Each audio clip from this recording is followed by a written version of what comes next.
Сегодняшняя наша тема является порядок реализации имущества должника в счет погашения его задолженности.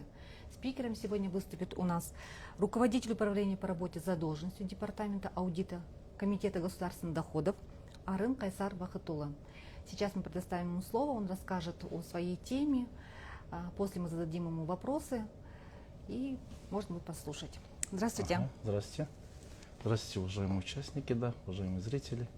Сегодня мы хотели тему просветить, это порядок реализации описанного имущества и его полной процедуры.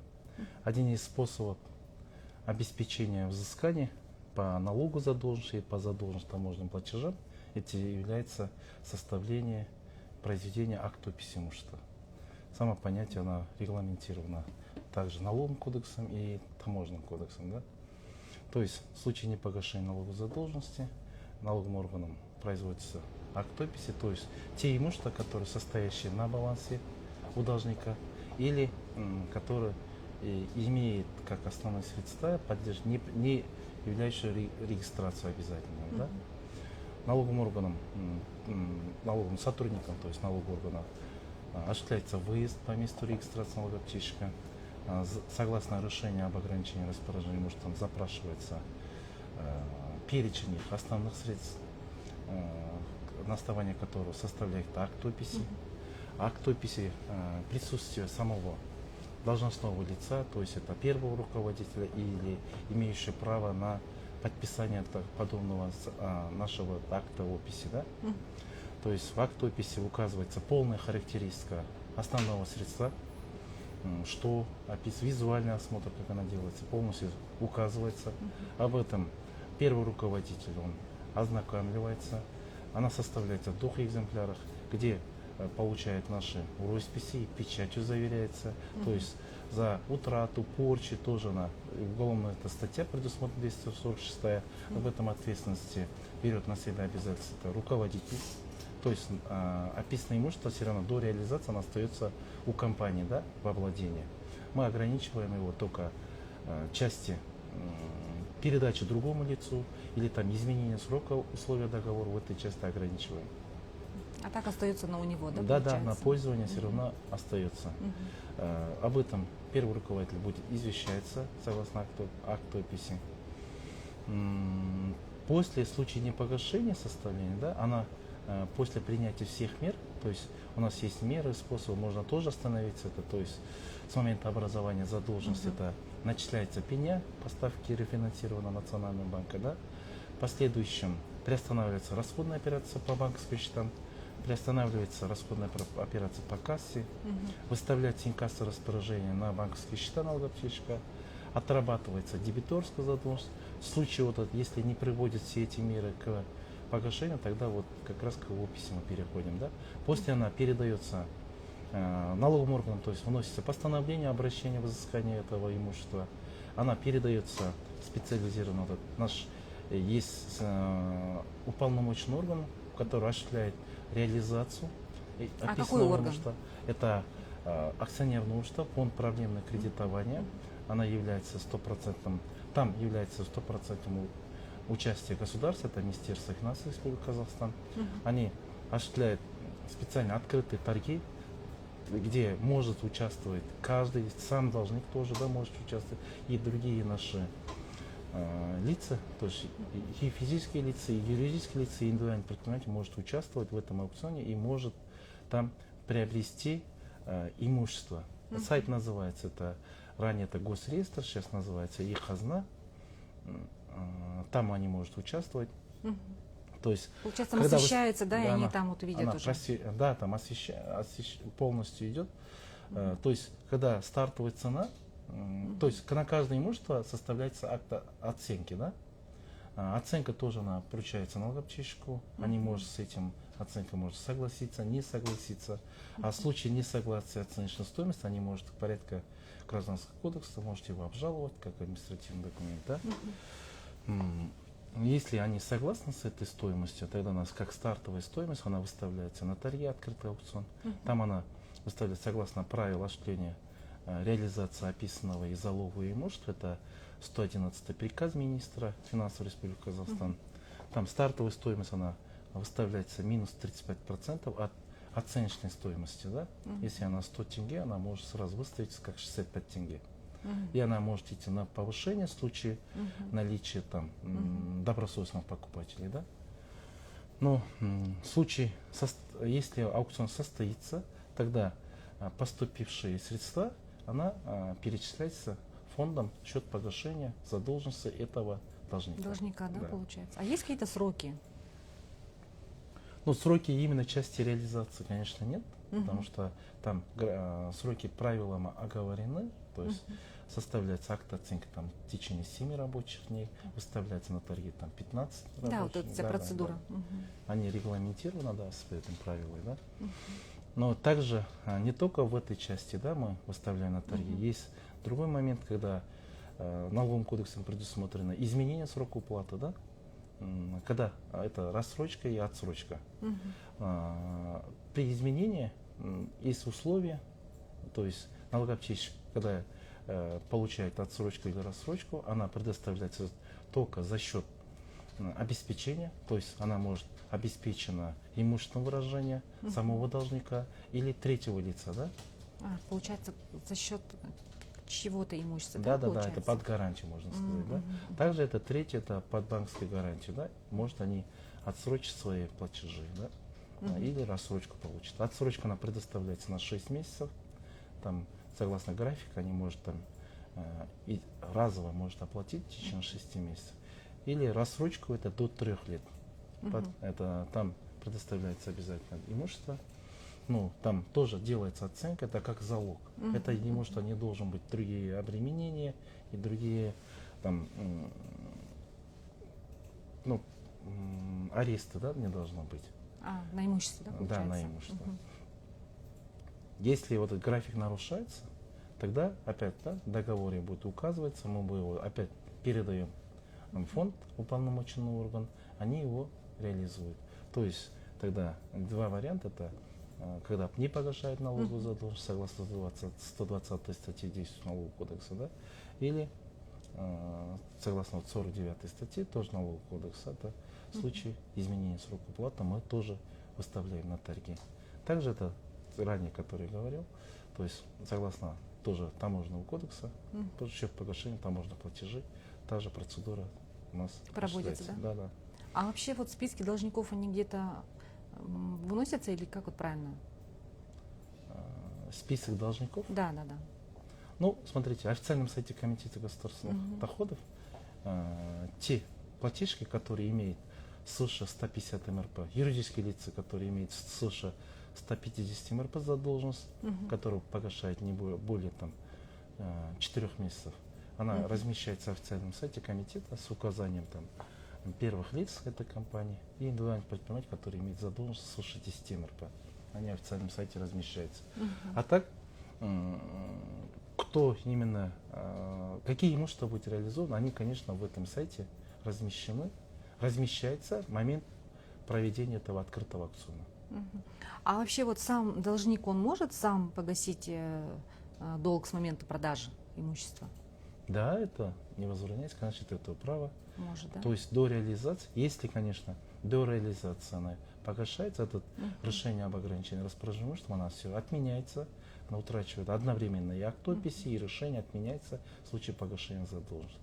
Но тоже акт описи в каких случаях мы составляем? Это не погашение налоговой задолженности, а также по результатам обжалования акта налоговой проверки, если доначисляется сумма, налогоплательщику предоставляется период его обжалования, оспаривания. То есть они должны доказывать ту или ту сторону, да, они должны соглашаться. В это время во избежание там, вывода активов налоговым кодексом предусмотрено вот этот пункт, до выяснения обстоятельств, до вынесения соответствующего акта составляется акт описи имущества. Да? Вот. Но этот акт описи именно части обжалования составленной, она отменяется, если, конечно, наше уведомление о результатах налоговой проверки, если она отменяется или там вносит изменения, в таких случаях тоже это утрачивает свою силу. Да? Хорошо, а вот график, который вы говорили, имеется, он постоянно ведется, да, или какие-то бывают изменения в графике по вот, отсрочкам? Отсрочка? Нет, Да. это график, это делается самому совместно по месту регистрации самого налогоплательщика, то есть органам государственного дохода, это управление государственного дохода, да, совместно составляется график, это на усмотрение самого налогоплательщика, он может сам составить и приложить при обращении с заявлением, он приложить и предоставить вот эти данные. Она, конечно, полно регламентирована налоговым кодексом. Хорошо. А как часто проводятся вообще вот эти торги? Торги, ну, такого регламента, можно сказать, оно по мере отработки всех мер и способов, она передается торги. Но можно сказать, она ежедневно проводится, да? Потому что она, это официальный сайт, там не только наши и другие имущества, да, потому что у фонда есть другие функции, да, там тоже осуществляются другие торги. Понятно. Знаете, вот здесь вопрос один поступил, спрашивают, подскажите, как учитывается имущество, находящееся в совместной собственности? Совместно? Ну, вот тогда, если доля, она описывается в пределах доли. Да? Например, у индивидуального предпринимателя бывает квартира, да? Ну, в официальных документах, идентификационных документах указывается доля. Но описывается доля, и доля выставляется на торги. Только именно вот эта доля, Да, которая да, относится к этому человеку, да? Но тем более, есть ограничения, конечно, все пополам мы же не описываем. То есть, есть скоропортящие, если товары, да, она, соответственно, описью не подлежит. И объекты жизненного обеспечения тоже, да, не подлежат, и передачу не подлежат. Также у нас в кодексе установлено, что если имущество, это тоже в Конституции указано, да, если у индивидуального предпринимателя имеется единственная квартира, это только по решению суда, да, изымается. Также вот реализацию не подлежат, это залоговые имущества мы тоже не можем передать. Не передается, да? Или также вот это, который находится имущество, которое в финансовом лизинге, да, до завершения вот этого, его договорные вот отношения. Оно не передается, получается, да? Торги не передаются. Да. А вообще, как часто к вам обращаются люди, вот с какими часто вопросами по данной теме? Но у нас основная проблема это у должника, когда по налогу задолженность, да, у нее и другие обязательства возникают, да. То есть судебный спор, это система судебного исполнения тоже накладывается обременение. Вот в основном недоразумение у нас в этой части. При реализации этого имущества, то есть мы продаем в это время то есть добросовестный покупатель выясняет, что там у этого имущества другие обременения. Тогда вот, да, бывают моменты, но она выясняется. Иногда бывает ситуация, что мы отменяем вот эти результаты торги, передаем, деньги возвращаются, иногда нет. То и получается, после соответствующего обращения снимаются другие обременения и, соответственно, имущество передается во владение добросовестным покупателям. Хорошо. А какие есть изменения в налоговом кодексе вот, касательно изменений, да, которые внесены? Ну, здесь именно в этой статье мы существенно ничего сейчас не вносим, но один из, можно сказать, это тоже реализуется через судебную систему, да, это, но она не так уж часто пользуется, это принудительный выпуск объявленных акций, да, можно сказать. Это ранее у нас был только акции, мы описывали только с участием государства. Налоговым кодексом мы предусмотрели, что не обязательно с участием государства, а даже есть акции, которые в уставном капитале, да, самого должника.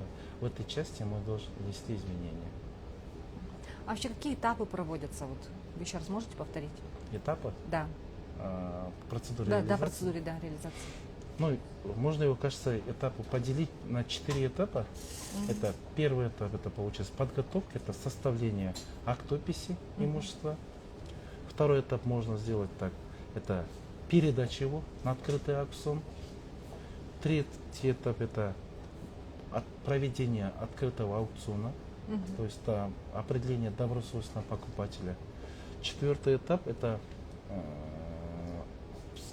поступившие средства зачислить именно на лицевые счета этого должника, счет погашения задолженности. Тем самым, я думаю, его можно поделить на 4 этапа. Хорошо.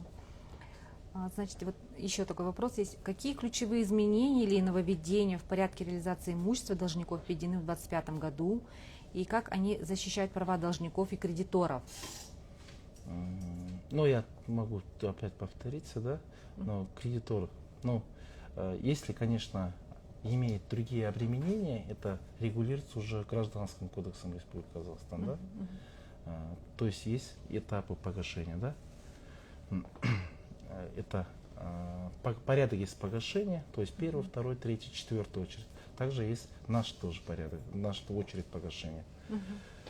Также вот я повторюсь, то есть мы не можем реализовать это залоговое имущество, также, которое находится в финансовом лизинге, такие имущества мы не можем реализовать. И объекты, которые жизнеобеспечения и Да, да. скоропортящие, да? Хорошо. Что бы вы еще хотели бы дополнить к этой теме? Ну, можно сказать, в прошлом году от реализованных имущества должников, да, поступило в бюджет там порядке 1,5 миллиарда. А в этом году уже по состоянию на 1 июля, то есть уже порядка 700 миллионов поступило в бюджет, да, от реализованных. Но в основном реализуются это объекты, как производственные здания, да, потому что у должников имеется земельные участки, транспортные средства реализуются. Но всем, конечно, я могу порекомендовать там в открытом аукционе, чтобы приняли участие, посмотрели, зашли. Там бывает, да, действительно, есть производственные объекты, транспортные средства, спецтехники, земельные участки под производство. Но они, конечно, сразу скажу, если она оценивается, его рыночная стоимость, когда на торги выставляется, она выставляется минус 35%, уже стартовая стоимость. Еще раз повторюсь, это если она оценивается как 100 тенге, выставляется на торги как стартовая стоимость начинается с 65 тенге. Но я думаю, это, конечно, есть такая возможность выкупить чуть дешевле, чем Чуть дешевле, да, да. получается? Но я еще, смотрите, это имущество, конечно, должника, они все были использования производства, они, может, морально устаревшие, да, поэтому Ну да, износ есть свой. Износ есть, да. Получается, на торгах могут участвовать, мы Любой. все можем, любой, да, человек может Любой участвовать. может участвовать, даже физические лица, да. Вообще оно делится, вот, как правильно, порядок вот реализации имущества юридических и физических лицах? Или у всех один порядок? Но в нашем случае один порядок. Один порядок, да? Правила, если регулируются правила осуществления реализации залога имущества и описанного имущества, да. Хорошо. Еще бы хотела раз попросить вас, где они могут просматривать вот эти вот торги, когда вот идет информация? Это официальный сайт, открытый сайт Казна, ранее это госреестр был, да. Там может в этой площадке они могут посмотреть. Они как-то регистрируются или вот заходят? Да, порядок регистрации, там полностью правила, инструкция в этом сайте имеется. Даже там, кажется, видеоролики, кажется, имеются, да? Как они могут пройти? Своим электронно-цифровым ключом. ЦП-ключом, да? Они каждый может попасть туда. Хорошо. Что-то еще хотели бы добавить? Может повториться? Чтобы... Да, я, конечно, всех попрошу, чтобы они попробовали попасть на этот сайт, да, и посмотрели, может, есть ликвидное имущество, которое кто-то упускает, кто-то желает так купить. Потому что это по всей территории Республики Казахстан это имущество наших должников. Много чего там интересного, я думаю. Думаю, каждому стоит туда заглянуть. Спасибо большое. Уважаемые участники прямого эфира, на этом мы эфир завершаем. Также данный эфир будет сохранен. Вы можете его еще раз просмотреть, прослушать. Возможно, у вас возникнут вопросы. Вы можете написать нам в директ, либо под этим же эфиром. И, соответственно, мы представим вам ответ. Спасибо большое, Аскар Рахмет, за такой эфир. До свидания.